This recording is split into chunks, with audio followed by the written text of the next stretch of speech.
But yeah, basically I'm going to be recording this entire thing, I'm going to stream the entire thing, and if it goes well, maybe we'll make a video from it. You never know. Hello, I'm FX Toycat, and artifacts are the spell equivalents found in Minecraft dungeons that have some effects that range from useful to absolutely essential, and you learn to rely on these when beating any level found in the game. This begs the question, can you beat the entirety of Minecraft dungeons without using a single artifact, whether it counts as a magic one or not? I decided the best way to find out would be to try it myself, and so today this is a run of Minecraft dungeons with no pets, no magic, no artifacts of any form, and enjoy the journey because I certainly did. The Creeper Woods were actually a surprisingly straightforward level. At this point in the game, you'd only have a couple of weak artifacts anyway, so most of the level was just spent pretty much one-hit killing mobs, going through everything and doing it just as I would in a normal run, with the only real threat being at the very end of the level, two creepers spawned directly on top of me, and without a health potion, I probably would have been destroyed by their blasts. So yeah, this was the same level as it probably would normally be, with just the tiniest little addition of challenge that wasn't too much, but then we decided to skip straight ahead to the Cacti Canyon. And this presents our first real issue because the level is at 1.7 times difficulty, because difficulty is based on your gear level and 50% of our gear slots are unfilled. This means that despite having a pretty decent weapon, our power level is woefully low, it's just 3, and our first death happens in this level as a result of that fact. The Cacti Canyon was mostly just this overwhelming, jump in difficulty from being able to kill things in one hit and not being too threatened to everything is coming at me all at once, and I really missed the artifacts here more than ever, and there are so many places where I just realized that having an artifact of any form could have saved me from a near death situation, or from a dicey situation at the very least. And yeah, this level made me realize something that's going to be important if you ever want to play Minecraft dungeons without artifacts. You need to realize just how powerful your sword and your bow especially really can be. I've said this since day one of dungeons, but your bow is basically its own superpower. I mean, I picked up a decent crossbow during this level, and for the boss fight, for all of the enemies that spawn, I just decided I'd sit back and just let them be killed from a distance. And for the vast majority of non-ranged enemies, and even most ranged enemies don't have a range as good as yours, that will work just fine. You can fire your arrows in there, and if you save your arrows for the dicey situations, it kind of works like saving a heart artifact or an extra health potion. It is a really, really powerful thing to just be able to range things off and not give them the chance to hurt you back like they can when you use a melee weapon. Either way though, the Cacti Canyon was complete, and we had made our way through 2 stages, which meant next up was the Redstone Mines. So the Redstone Mines are one of the more challenging levels in Minecraft dungeons because of the inclusion of mob spawners, which if you don't know how to deal with can really easily overwhelm you, and without artifacts that was going to be one of my key concerns. But the one benefit we had on our side was that my power level finally matched the minimum requirement for the level, which means that the enemies weren't scaled quite as high above me. And the other thing that was my saving grace for this entire run actually was the fact that on this level I found a unique butterfly crossbow. This only dealt a pathetic 8 damage. Like seriously, I can't overstate how low this is compared to the thousands that some bows do, and even your starting bow in this game does 10 to 25, but having 8 damage was a trade-off worth having for the high fire rate and the unique ability to target 2 enemies at once, effectively doing 16 damage, but doing that multiple times a second. I had myself a little bit of a machine gun, and this was going to be useful for my strategy of kill all the big things using the bow. However, I did get myself into one particularly dangerous situation in the mine room, so a lot of enemies were following me, but one of the key things to keep in mind when you've got a lot of enemies on you is if you don't have crowd control as one of your free artifacts, and I don't have any artifacts, so of course I don't, you can just push them into a little corner, and then they're forced to attack you 2x2 or 3x3 or whatever it is, and that should really allow you to keep surviving, especially if you have a potion, and indeed it did the job for me. Even without artifacts, you can still deal with enemies pretty easily if you can funnel them into an area. That's why the big wide open areas, they're the easiest to see lots of things from, but they're also the most dangerous because you can be attacked from the most angles at the same time. Anyway, I decided to use one of my level up enchantments on this brand new crossbow, and I got the fuse shot enchantment, which sounds really good on the surface. It allows for every 3 to 5 shots to do an explosion. It is one of my favorite enchantments usually, but on this particular crossbow, the explosion does 100% of its regular damage, which is just 8 damage. So 8 damage explosions are better than 0 damage explosions, but I mean, they did very little for us. And speaking of explosions, I decided for through this entire level to take some TNT with me and to save this specifically for the boss fight. Maybe this was naive of me to think, but I figured like, well, TNT is super strong and it's the closest thing we have to artifacts that exist in the levels, so what if we save as many as we can stack on our head and we throw them at the golem? And sadly, it seems as though even though we did 3 whole TNT, it only did about a third of the redstone golem's health bar, but that was enough for us to get a good foothold in there and then to use our rapid fire crossbow and do the thing that you should always do in Minecraft dungeons when in doubt: use a rapid fire crossbow and just decimate the boss. I had 1400 arrows. Seriously, that's not a joke. That's not a hack. That is just how many I saved up because I decided to pick them up through the level. And as a result, it was no match. It was my machine gun crossbow versus the redstone golem. And even though 8 damage is as low as 8 damage, dealing 8 damage 1,000 times is better than dealing 1,000 damage just a few times. And as a result, the redstone golem was soon taken down. I decided to take on the Desert Temple first out of the next 2 levels I could have picked because it's one of my favorite levels in the game, and when I got a very early glaive drop, I realized this was going to be a nice, achievable, doable level because when you're playing solo, the best thing you can have is a medium or long range melee weapon. And, you know, having one of those, having no healing or magic, I took advantage of just being able to attack things from a distance where they couldn't attack me, and it helped me get through this level with only a moderate amount of resistance. This is where we had to start just ignoring certain mobs because of the serious challenge in taking them down. I mean, the big skeleton kings, they're going to be a nightmare, but if you can run straight past them, I decided that would be the easier thing given how much faster they were scaling versus me. And this level's boss is also, thankfully, one of the easiest ones in the game to take down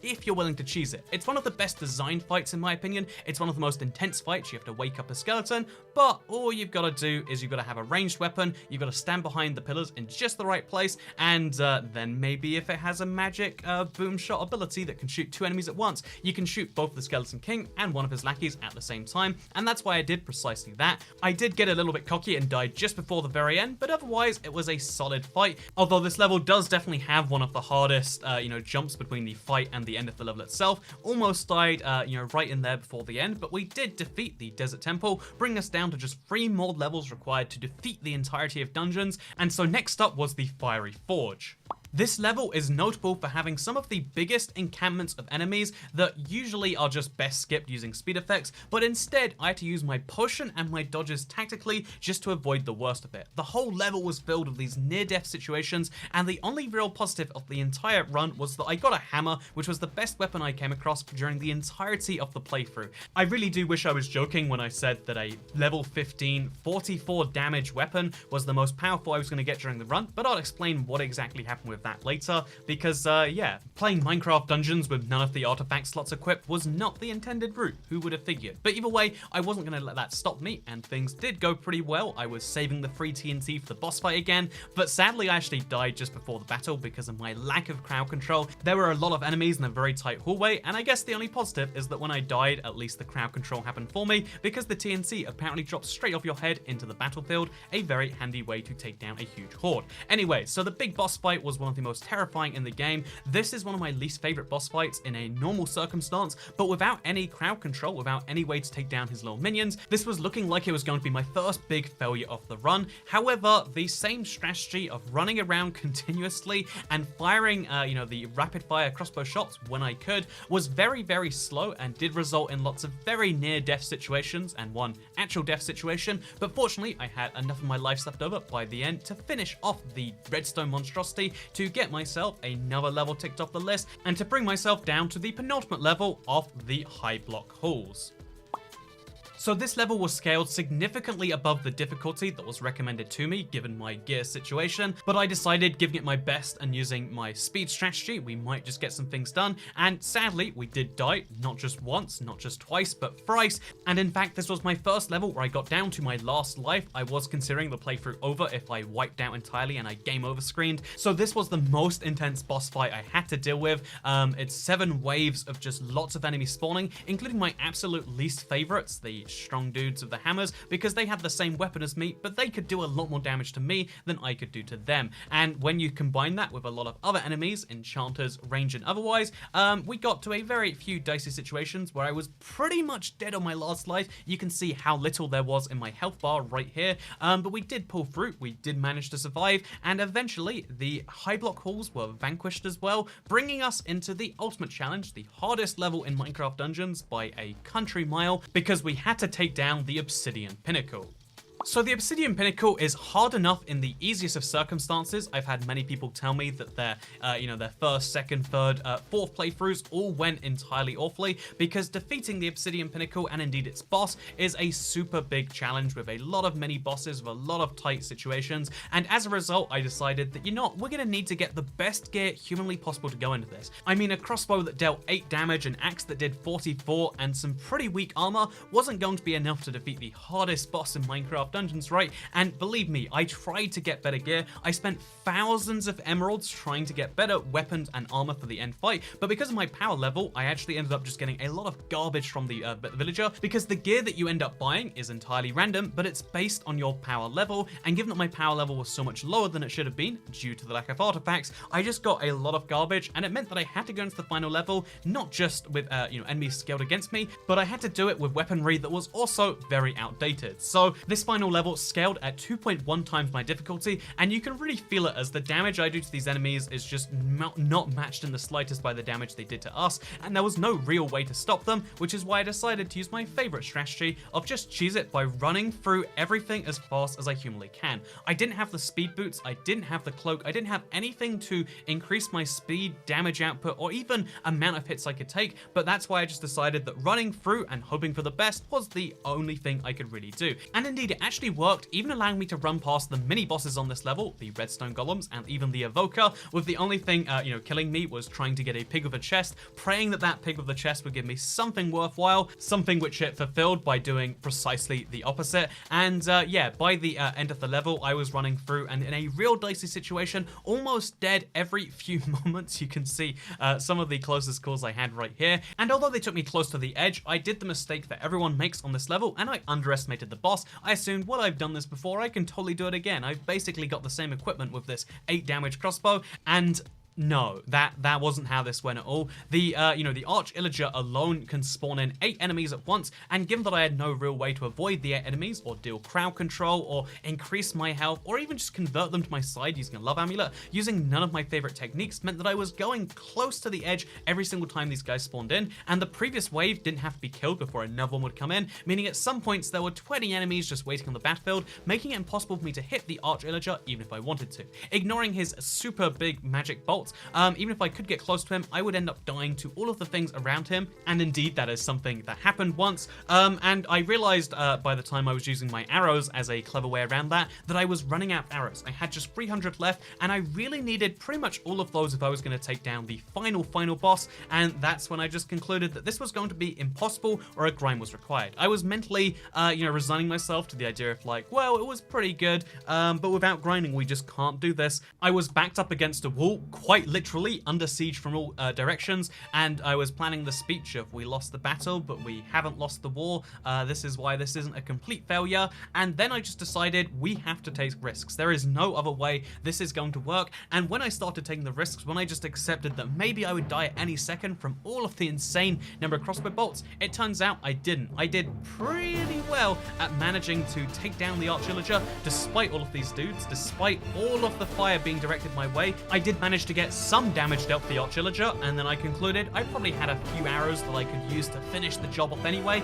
and that's when the fuse shot came in extra handy. There were so many enemies firing at me, but the explosions were stunning them for a brief second, and even knocking a few of them off the level, meaning that I could finish off the Arch Illager, use my arrows, avoid the hits at the same time, and actually get through to the next stage of the fight, being mostly unharmed and having lost only 1 extra life. However, as you all know, the Arch Illager is a fun boss fight by itself, but the Heart of Ender, the real last phase of this boss, is the challenge that will really destroy your soul. And believe me, when my hide behind the wall strategy didn't work because for some reason its giant ender beams were piercing through me, I kind of concluded that yeah, I'm not sure how long I can avoid these things. Using all of my artifacts the first time through, I found it to be a nightmare, but I had no artifacts this time and not even really any good weapons. But then I realized that my second favorite hiding spot on this level, behind the wall, was safe from the Heart of Ender, and I could attack the Heart of Ender, kind of peeking out from here every now and then. And that was a really great discovery by itself, that for some reason this wall works even though the other one doesn't. And although there was a little bit of a hiccup when for some reason it spawned right in here and tried to beam me to death, it didn't succeed, thankfully. But the real breakthrough was when I realized that the wall would stop the Heart of Ender's beam, but it wouldn't stop me being able to fire at it. Once that realization sunk in, I realized that the Heart of Ender was always going to be an easy boss as long as this particular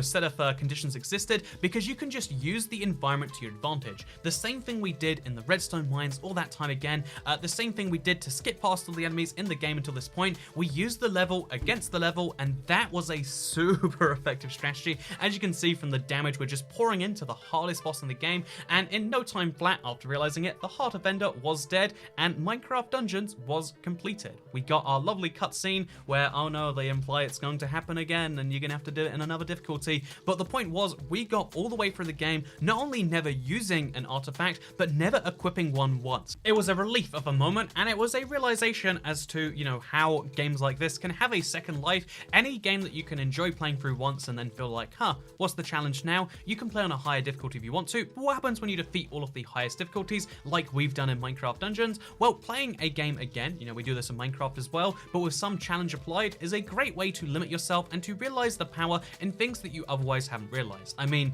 for instance, the exact opposite of this challenge, trying to beat the game with no artifacts, or defeating the whole game without leveling up. These are all fun challenges that I like the idea of, and that maybe, if you enjoy this video, we can do more of on this channel. Let me know in the comments down below if you think that more Minecraft Dungeons challenge runs would be a lot of fun, or let me know if this was the worst idea ever and that you're disappointed that this video even exists. The internet is a great place where everyone can have their own opinion, and if you want to have the best opinion, then you can subscribe to this channel with notifications turned on, because then in your opinion you'll see more of my videos, except that's actually a fact, I lied to you. But thank you for watching, because I'll see you all next time. Goodbye.